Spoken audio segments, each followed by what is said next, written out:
Le Cameroun, c'est l'exemple parfait de la fausse indépendance et de la France-Afrique. La colonisation du Cameroun a commencé à la conférence de Berlin 1884. Toutes les grandes puissances européennes sont réunies par le chancelier Bismarck. Et là, vous voyez sur ce dessin une caricature de l'époque qui montre comment les Européens se sont découpés le gâteau africain. Alors, ils appliquent tous le principe du premier arrivé, premier servi. L'idée qui prévaut lors de cette conférence, c'est assez hallucinant aujourd'hui d'imaginer qu'en fait les Européens, les colons partent de la côte atlantique de l'Afrique et s'enfoncent à l'intérieur du pays. Et puis ils décident que dès qu'il y a un colon qui rencontre un autre pays colonisateur, alors ils tracent une frontière et ils disent ici ce sera à moi, au-delà de cette frontière, ce sera à toi. L'Allemagne s'empare du Cameroun pour en faire un protectorat qui est géré de façon féroce. Les populations locales sont soumises au travail forcé et au châtiment corporel. Certains sont enfermés en cage, étudiés comme des animaux et expédiés dans ces fameux zoos humains dont je vous ai parlé dans une précédente vidéo en Allemagne et dans d'autres pays européens.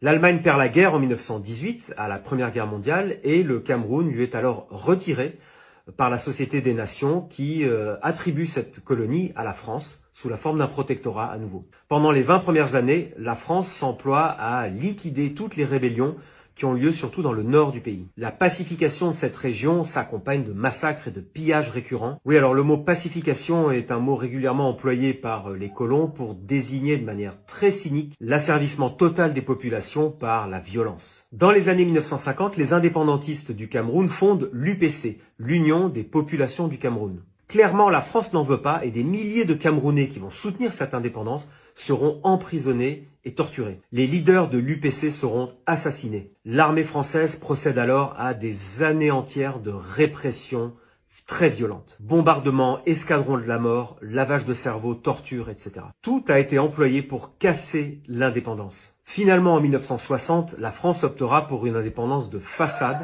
et choisira un leader qui lui est très favorable. L'élu s'appelle Amadou Ahidjo. Les élections sont truquées et il est élu en 1960 le premier président de la République. Tous les ministres sont assistés par un conseiller spécial français qui vont évidemment prendre toutes les décisions politiques. Mais les indépendantistes ne se laissent pas faire et c'est une véritable guerre civile qui commence puisque le président est soutenu par la France, mais les indépendantistes, eux, veulent toujours la véritable indépendance. De 1955 à 1971, c'est ce qu'on appelle la guerre du Cameroun et c'est une guerre civile sanglante et terrible. Dans le même temps, des milliards de dollars de la richesse du pays sont détournés pour finir dans des coffres-forts, bien souvent en Suisse. Il faut dire qu'il y en a beaucoup des ressources stratégiques au Cameroun. Il y a évidemment du pétrole, du gaz, du bois précieux, du café, coton, cacao, maïs et manioc.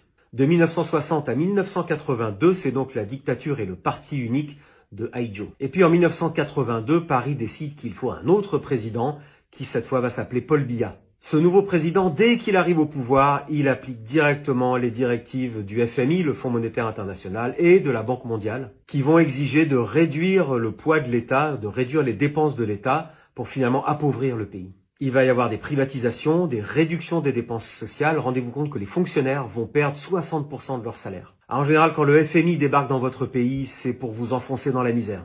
Paul Biya a aujourd'hui 91 ans, il est au pouvoir depuis 1982, c'est le plus vieux chef d'État du monde. Il ne travaille plus jamais et le Conseil des ministres se réunit une fois par an. On le sait maintenant, c'est son fils qui prendra le relais, on appelle ça du népotisme.